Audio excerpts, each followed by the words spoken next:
not digging it. So simmer. Just simmer. But see, that's just how life is. We want to do everything we can so we can fit into a mold that really doesn't fit. It's not comfortable for us. And then you start talking like other people, dressing like other people, walking like other people. And you don't even know who you are because you're trying to hit a moving target that doesn't really exist. And guess what? It doesn't really matter. So I am.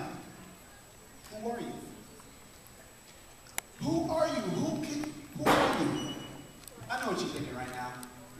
I know what every one of you guys are thinking. You're like, dude, how did you get that really sick tan? I was born with it. You know, when I was in the world, I was like, you know what, God, and I had a conversation. God was like, you know, Egypt, I know you haven't out in the womb yet, but here's how it's going to roll. I like dark chocolate. Do you? And I'm like, God, we all good. This pound, boom, it came out. It's like, bam, I'm on the scene. Dark chocolate. That's the way God loved me. And I had nothing to do with this. He also said, I want to make you a male.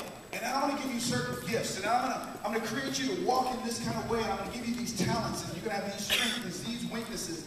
And this is how I want to use you because that's how I created you. Some of you guys actually despise the fact that God gave you a big nose or small ears or long arms or tall or short or thick or you can jump high, you can run fast, or you have great intellect. Some of you despise those things because you've actually valued what other people told you about those things because they didn't have them. So you try to fit in so that those people would accept you. And the reality is you put on a pair of clothes that don't fit you. They just don't fit. So you try to be something that someone wants you to be.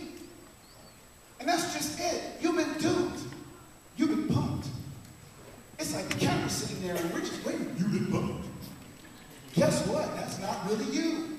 And yes, you can make a choice that actually matters. When every one of you leaves here today, it's not about your hair. It's not about your clothes. It's not even about your friends. It's not even about who you think you are.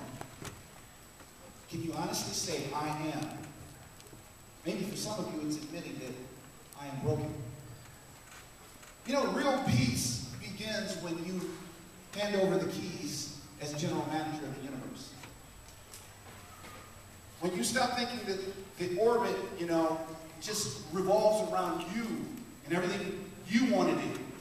I mean, you know, like that popular movie featuring you, starring you, produced and directed by you. Staging and cast crew by you. Distributed and promoted by you. Because it's all about you, baby. And at some point you find out that you, by yourself, you're alone. You're broken. And there's nothing there left but you. But there's one hope. It comes through this relationship. See, every one of us was built for relationships. And that's what I love about relationships. 2 Corinthians 12:9 says something simple as this, that my grace is enough. My grace is sufficient. It means it's enough. It's like someone pouring you a glass of water and you're like, okay, I'm good.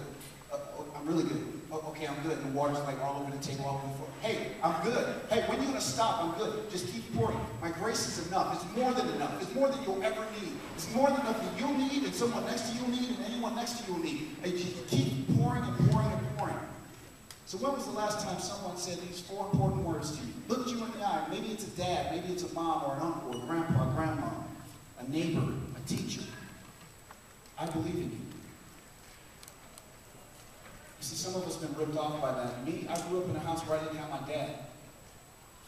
So I grew up an angry young guy. When I was in high school, I didn't have my dad, so I excelled in sports. I buried my struggle in sports. It made me sick when I saw other people with dads who came to their games and rooted for them, but nobody rooted for me. And then I became a dad. I said, I won't let that happen to my kids. And the very thing that I said I wouldn't let happen to my kids, I became.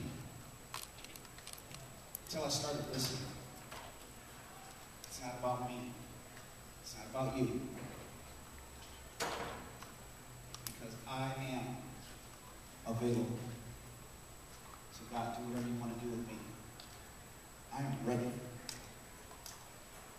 I'm strong. Yeah, when I was in high school, I was 6 foot, 130 pounds. A few things have changed since then, but, you know, a little brief NFL career, a little tryout here and there, some cool stuff in between. But things have changed. So now, I'm the guy that cares about you, just like so many others.